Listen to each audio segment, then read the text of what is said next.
누가복음 22장 39절로부터 40절의 말씀입니다. 누가복음 22장 39절로부터 40절의 말씀 우리 한 목소리로 함께 합독하십니다. 함께 하십니다. 시작. 예수께서 나가사 습관을 따라 감난산에 가시매 제자들도 따라갔더니 그곳에 이르러 그들에게 이르시되 유혹에 빠지지 않게 기도하라 하시고 아멘. 오늘 이 저녁에 유혹에 빠지지 않게 기도하라는 제목으로 말씀의 은혜 나눌 때 하나님의 크신 은혜가 있기를 소망합니다. 아멘. 오늘 저녁 찬양 인도를 하신 우리 이슬기 장로님 가정에 아주 복된 소식이 있습니다. 날짜는 다음 주 화요일로 받아놨는데 오늘 하나님이 생명을 부르시는 역사가 있습니다. 그래서 지금 급하게 또 찬양 인도하고 병원을 가봐야 되는데 우리 함께 기도해 주시고 마음 모아주시기 바랍니다. 우리 전도사님 아주 안전하게 아이와 엄마 모두 순산하고 건강할 수 있기를 소망합니다. 재밌어요. 목사님 저희 24일 날 잡았습니다. 사람의 뜻은 날 잡아놓은 대로 안 됩니다. 생명은 누구 손에 달렸어요? 생일을 24일로 잡으려고 그러는데 이거 오늘로 잡히게 생겼어요. 이 기도하는 수요일 밤에 이 아이가 태어나는 은혜가 있기를 소망합니다. 사랑하는 성도 여러분, 오늘은 예수님 생애 가장 깊고 어두운 밤 겟세마네 동산으로 좀 함께 들어가 보려고 해요.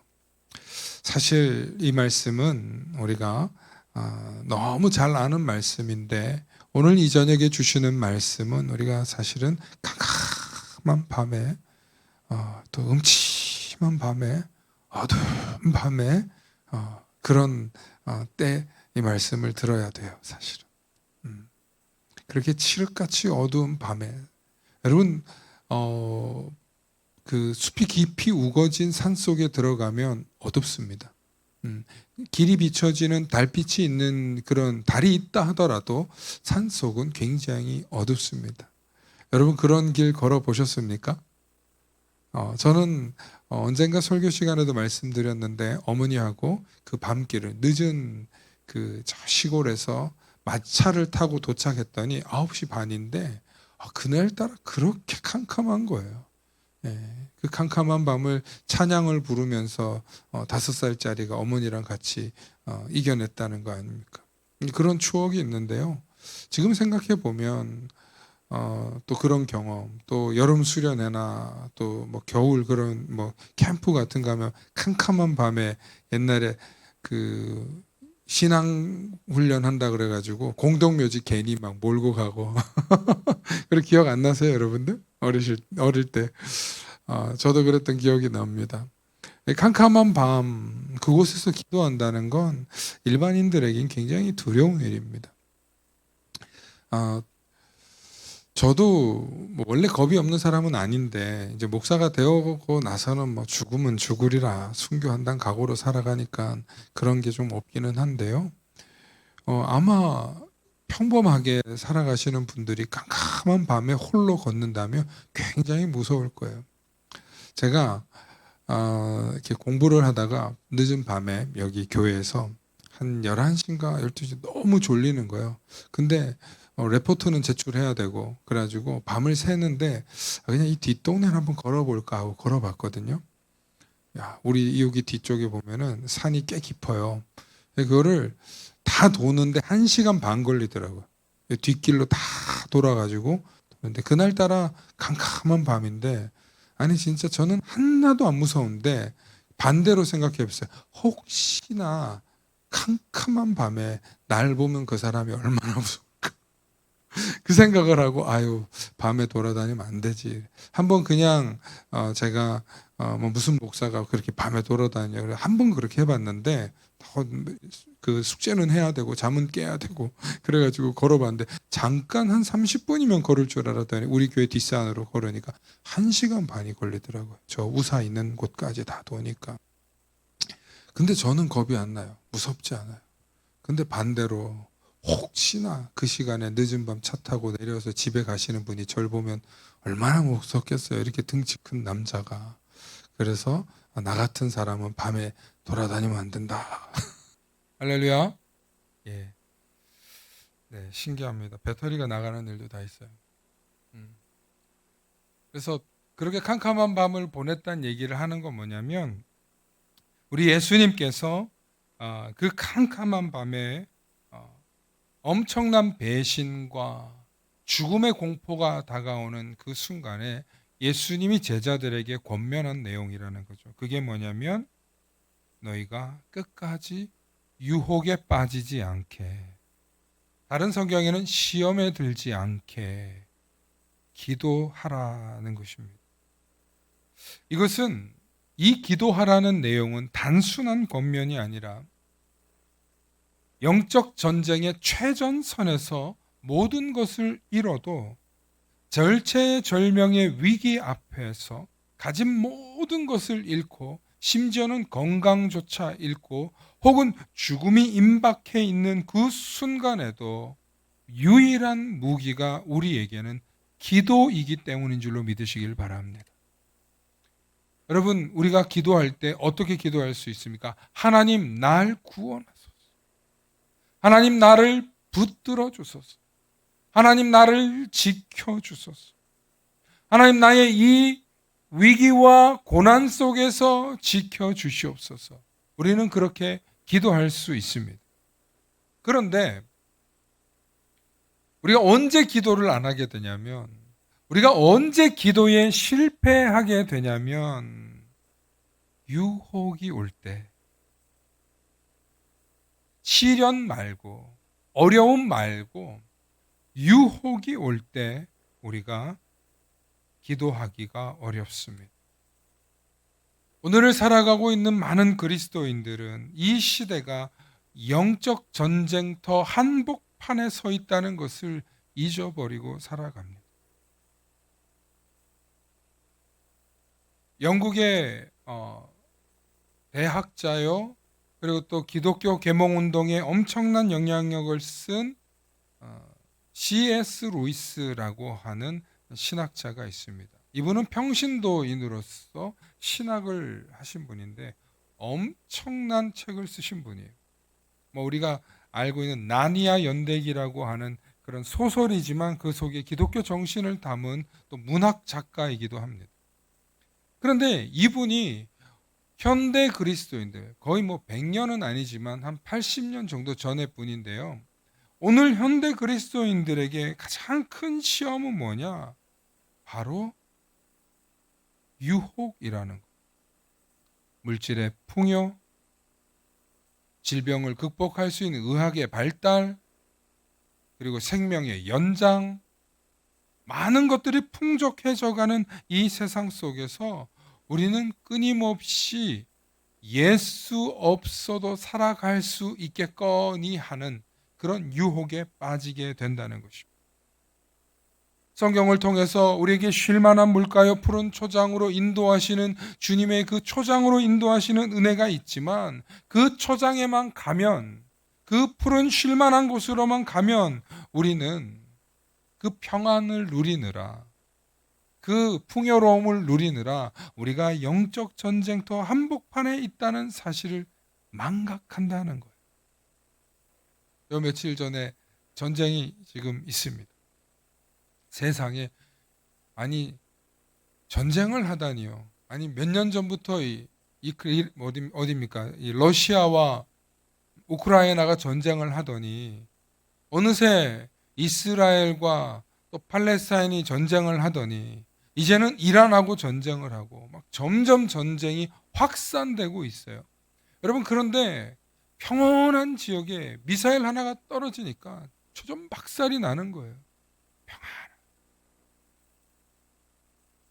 이 평안이 정말 우리 이 동북아 지역에 있는 아시아의 이 남한에는 별일 없을까요? 이 평화를 우리가 지키기 위해서 우리는 어떻게 해야 될까요? 여러분, 평화는 어느 날 갑자기 깨질 수 있습니다. 정치적으로 혼란이 오거나 혹은 우리가 군대로나 무엇으로 잘 무장되어 있지 않으면 언제든지 침공당할 수 있는 그런 나라, 그런 한반도의 형세를 가지고 있지 않습니까? 그런데 우리는 끊임없이 괜찮을 거야. 괜찮을 거야. 미국에 살고 있는 많은 그 청년들이나 또 학생들, 특히 대학생들이 한국의 어떤 뭐 도발 사건들이 일어나잖아요. 그러면 미국에 있는 학생들은 어떤 걱정을 하냐면 한국인들을 보고 야, 너네 빨리 국민들 전화해 봐야 되는 거 아니야? 집에다 전화해 봐야 되는 거 아니야? 아니야. 괜찮아. 그런데 미국에 있는 한국 학생들은 뭐 그 정도 일 정도는 괜찮아라고 평안하게 받아들이는 거예요. 그런데 미국에서 나오는 뉴스 소식을 보면 한국이나 이라크나 중동이나 남미나 일어나는 일들하고 동일하게 보는 거예요. 그러니까 외국인의 시선으로 보면, 미국인들의 시선으로 보면 한반도의 지형은 항상 위험해 보인다는 거예요.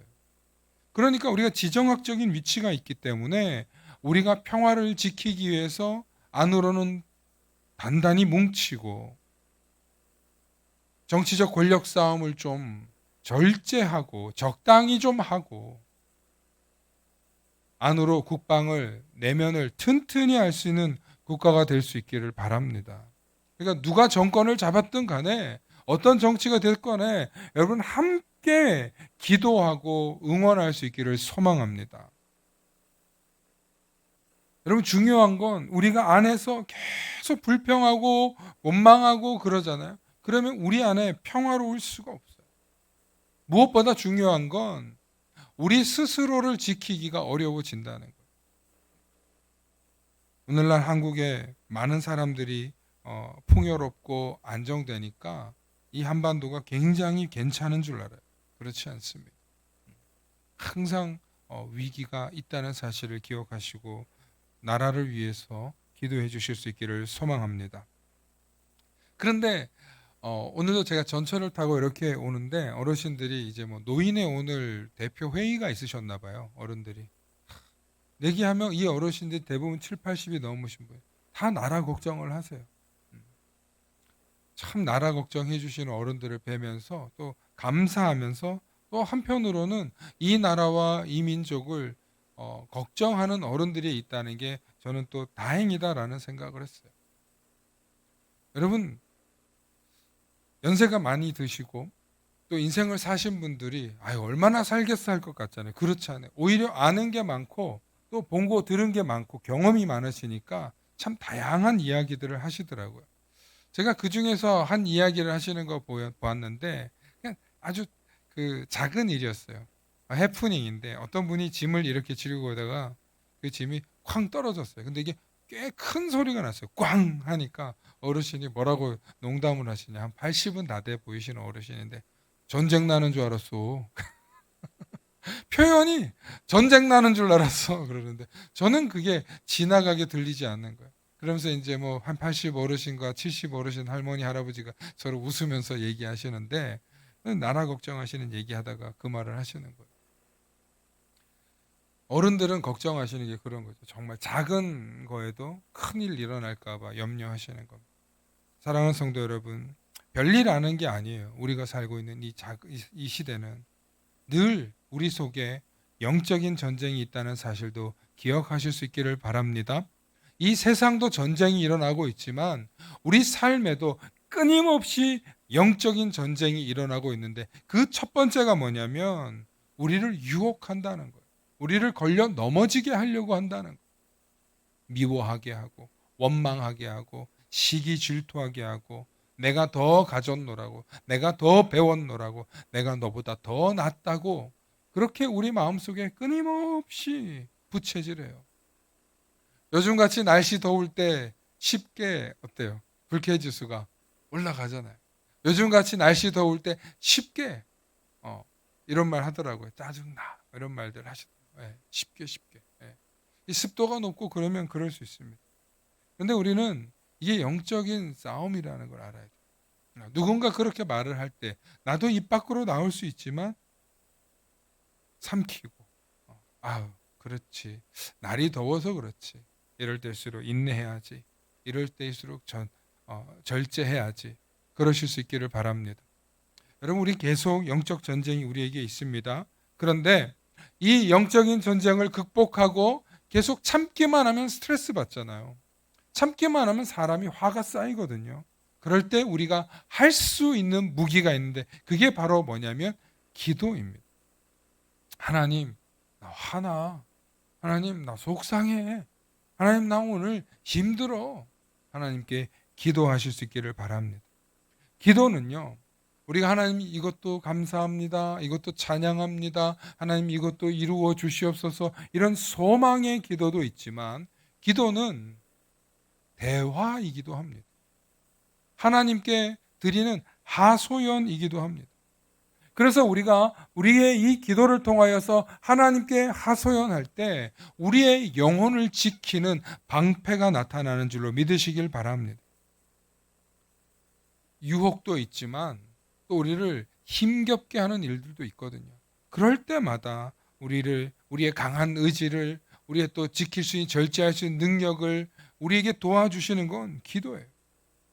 그래서 39절에 예수님께서 나아가 습관을 따라 감람산에 가심에 제자들도 따라갔더니, 여기서 말하는 습관을 따라라는 이야기는 그냥 아무 의미 없이 그냥 따라갔다는 게 아니라 늘 항상 최선을 다해서 기도하셨다는 거예요.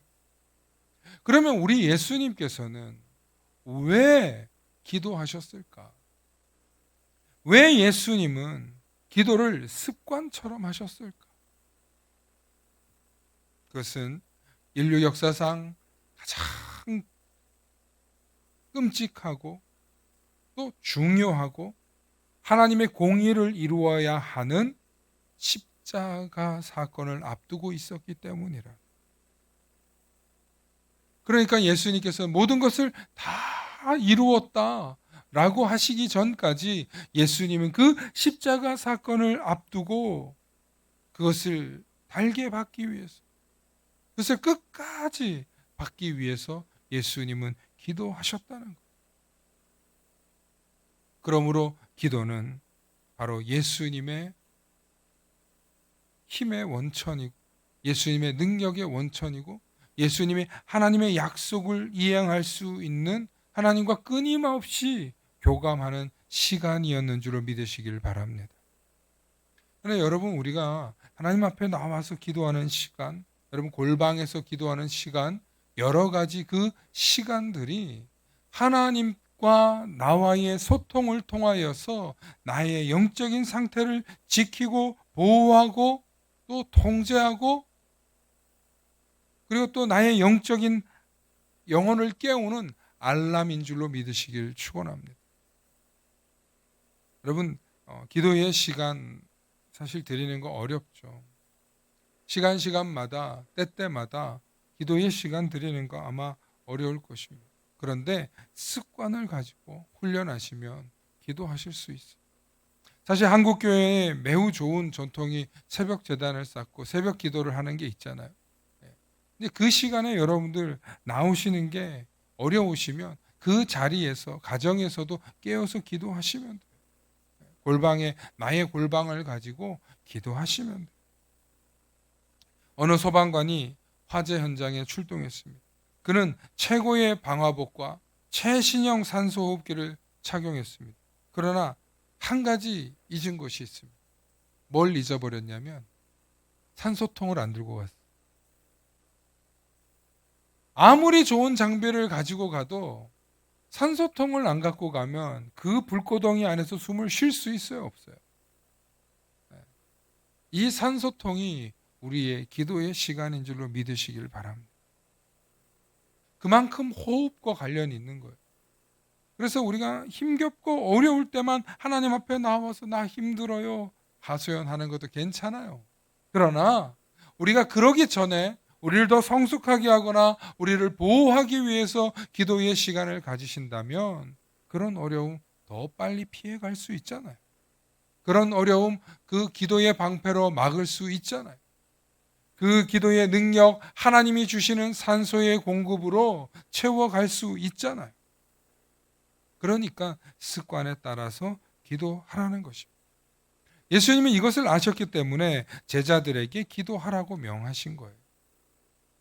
그래서 그들은 3년간 예수님을 따라다니면서 수많은 기적을 보고 또 말씀을 듣고 배웠지만 기도하지 않는 순간 제자들이 유혹에 넘어가다라는 거예요. 아니, 기도하지 못해서 제자들이 다 실패하고 도망가고 말았다는 것 아닙니까? 그러므로 우리가 기도하지 않으면 총 없는 군인과 같고, 우리가 기도하지 않으면 무늬만 그리스도인이라는 사실을 기억하실 수 있기를 바랍니다. 그러므로 여러분, 신앙생활 하시면서 나의 이 기도를 통하여서 하나님이 응답하시고 하나님이 해결해 주시고 하나님이 보호해 주시고 하나님이 나의 기도를 응답하셨던 그 경험들을 통해서 우리의 믿음은, 우리의 기도 생활은 지켜지는 줄로 믿습니다. 그렇기 때문에 기도의 시간이 습관이 되실 수 있기를 바랍니다. 물론 식기도도 하고 자기 전 기도도 하고 이런저런 기도도 할 수 있습니다. 그런데 오늘 이 저녁에 우리가 3일 밤 기도로 모이지 않습니까? 여러분, 사실 옛날에는 이 수요 기도회라고 했어요. 혹은 3일 밤 기도회라고 했어요. 무슨 얘기예요? 기도하러 오겠다는 거예요. 하나님 앞에 말씀 좀 듣고 기도하고 싶다는 거예요. 그래서 예전에는 이 3일 밤 기도가 1시간 반 정도 하고 그랬어요. 네, 더 오래 했고. 그러다 못해서 철야 기도도 하고 그랬잖아요. 근데 어느 순간부터 점점 줄어드는. 사랑하는 성도 여러분, 우리 삶에 끊임없이 다가오는 이 영적 싸움이 있다는 사실을 기억하시기 바랍니다. 그리고 이 영적 싸움 앞에서 우리 스스로는, 우리 자신은 매우 무력한 존재라는 것을 인정하시기 바랍니다. 영적 싸움 앞에서 나의 무력함을 인정하라. 그래야 기도하게 된다는. 따라해 봅시다. 영적 싸움 앞에서 나의 무력함을 인정하라. 아멘. 여러분, 우리 삶에 다가오는 많은 일들이 그냥 눈앞의 문제가 아니고 역설적이게도 영적인 싸움들이라는 것.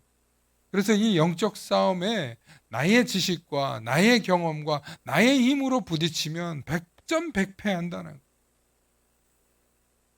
그 대표적인 사건이 여호수아가 아이성에 전투하러 간 거예요. 앞에 여리고성 완전히 무너뜨리고 나서 자신감이 붙었어요. 그래서 하나님께 안 물어봐. 그래서 아이성에 갔다가 그냥 다 죽을 뻔했어요. 그때 깨달아요.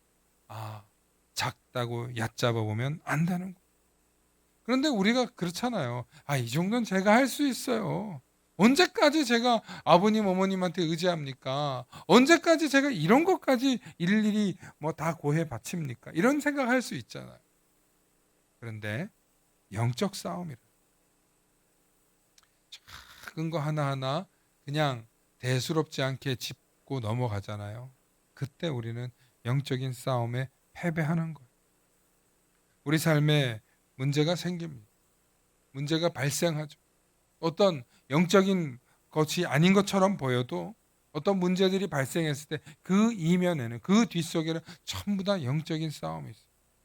결국엔 뭐예요? 사단이 우리를 걸려 넘어지게 하려 한다는 거예요. 나의 자녀들과의 관계에서, 나의 친지들과의 관계에서, 혹은 나의 사업에서, 나의 일터에서 우리는 끊임없이 영적인 시험이 있는 줄로 믿으시길 바랍니다. 베드로를 보십시오. 마태복음 22장 33절과 34절에 그가 말하되, 누가복음 22장입니다. 그가 말하되 주여 내가 주와 함께 오게도 죽는 데에는 가기를 각오하였나이다. 이르시되 베드로야 내가 네게 말하노니 오늘 닭 울기 전에 네가 3번 나를 모른다고 부인하리라. 여러분, 호언장담했던 베드로가 어떻게 됩니까? 정말 예수님 말씀대로 부인하고 말아요. 그렇게 예수님을 최측근에서 모시고 예수님을 위해서 죽기를 각오했는데 그게 진심이었어요. 베드로는 정말 진심이었어요. 그런데 자신의 능력이 그 진심을 이겨낼 정도로 능력이 있는 사람이 아니었던 거죠. 그 공포와 죽음과 두려움 앞에 기죽어, 무서워. 그래서 도망가고 말았지 않습니까? 여러분, 우리가 정말 믿음이 있다고 하면서도, 정말 우리가 신앙이 있다고 하면서도 우리는 우리 자신을 너무 몰라요. 정말 조심해야 돼. 이 길을 걸어가고 있는 목회자 역시도, 여러분 그리스도인들 역시도 항상 믿음이 있다고 자기의 믿음을 보여주고 싶어 해요. 여러분, 믿음이 우리가 보여준다고 보여집니까? 믿음은 언제 드러나냐면 시험이 있을 때, 유혹이 있을 때, 이 정도면 걸려 넘어질 법한데 그때 걸려 넘어지지 않는 게 믿음인 줄로 믿으시길 축원합니다. 남들 다 배신할 때, 남들 다 포기할 때 끝까지 순종할 수 있는 사람, 그런 저와 여러분들 되실 수 있기를 소망합니다. 우리 예수님께서는 아버지여, 만일 아버지의 뜻이거든 이 잔을 내게서 옮기시옵소서. 그러나 내 원대로 마시옵고 아버지의 원대로 되기를 원하나이다. 여러분, 이게 기도의 최종판입니다. 기도의 최후의 모습입니다. 정말 우리가 기도했다면, 우리가 정말 아버지의 뜻대로 되기를 바랬다면 그것이 기도의 완성판입니다. 할 수만 있거든 내 뜻대로 말고 아버지 뜻대로 되기를 원한다고 그 결과에 순복하며 순종하며 나아가실 수 있기를 축원합니다. 자녀를 키우다 보면 아이가 무거운 물건을 옮기겠다고 낑낑대는 모습을 볼 때가 있어요. 그때 만약에 아버지가 옆에서 얼마든지 도와줄 수 있는데 아이는 제 힘으로 해보겠다고 고집을 부립니다. 결국 지 힘대로 안 되면 어떻게 해요? 왕 울고 아빠. 너무 다행이죠. 그런 상황이라면 너무 다행이죠. 그런데 아빠가 없다고 생각한다. 나를 도와주시는 하나님이 어디 있는지 잊어버리고 망각한 채로 살아가다가 만약에 실패하면 얼마나 허무한 인생이 되겠습니까? 우리의 신앙생활도 마찬가지입니다. 하나님께서 우리에게 닥쳐오는 수많은 유혹과 시련 속에서 우리를 지켜주시고 도와주시기를 원하시는데 우리가 기도하지 않으니까, 우리가 하나님께 의지하지 않으니까, 우리가 하나님의 뜻대로 되기를 바라지 않고, 왜? 하나님께 기도하면 내 뜻대로 못하거든. 하나님께 기도하고 나면 이거 하나님 뜻대로 될 거 뻔히 알거든. 그래서 요나가 어떻게 해요? 다시스로 안 가고 엉뚱한 데로 가잖아. 하나님께 기도하면 요거 뻔하거든. 이거 하나님 뜻대로 돼야 되는 거 알거든. 사람이 거기까지도 생각하더라고. 요거 내가 기도하면 또 하나님 이렇게 하시겠지. 뻔히 알아. 근데도 끝까지 내 고집 피워보고 싶은 게 우리의 심리 아닙니까? 이제 말씀을 마칩니다. 사랑하는 성도 여러분, 기도하셔야 하나님께 부르짖을 수 있습니다. 기도하셔야 하나님 앞에 기도하는 게 부끄럽지 않습니다. 천부여 의지없어서 손들고 눈물을 흘리며 하나님 앞에 나아올 수 있죠. 물론 그것도 중요합니다. 매 맞고 다 두들겨 맞고 난 뒤에 오면 뭐 합니까? 물론 그것도 은혜인데요.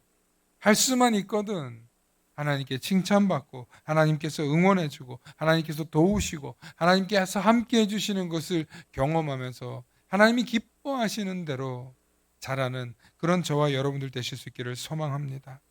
끊임없이 말씀드립니다. 우리가 살고 있는 이 세상은 지극히 어려운 영적인 전쟁터입니다. 그렇기 때문에 그 속에 도사리고 있는 악한 사단이 우는 사자처럼 우리를 삼키려고 기도하지 않는 자들을 찾고 있는 줄 믿으시고 항상 기도하며 깨어있는 저와 여러분들 되실 수 있기를 소망합니다. 함께 기도하십니다.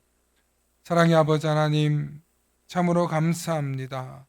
하나님, 오늘도 우리에게 하나님께서 지키시고 보호하셔서 결코 넘어질 수 없는 우리들임을 깨닫게 해주시니 감사합니다. 그러나 아버지 하나님, 우리가 기도하지 않으면, 우리가 하나님께 부르짖지 않으면, 우리가 하나님께 매달리지 않으면 우리는 넘어질 수밖에 없고 쓰러질 수밖에 없고 좌절할 수밖에 없다는 사실을 깨닫게 해주시옵소서.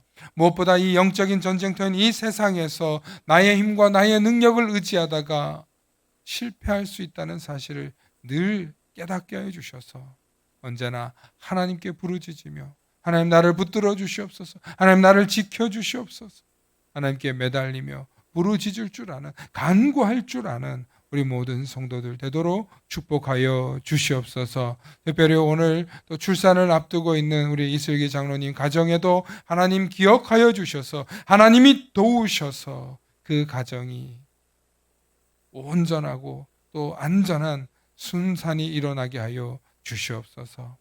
감사드리며 우리 주 예수님 이름 받들어 간절히 기도 올리옵나이다. 아멘.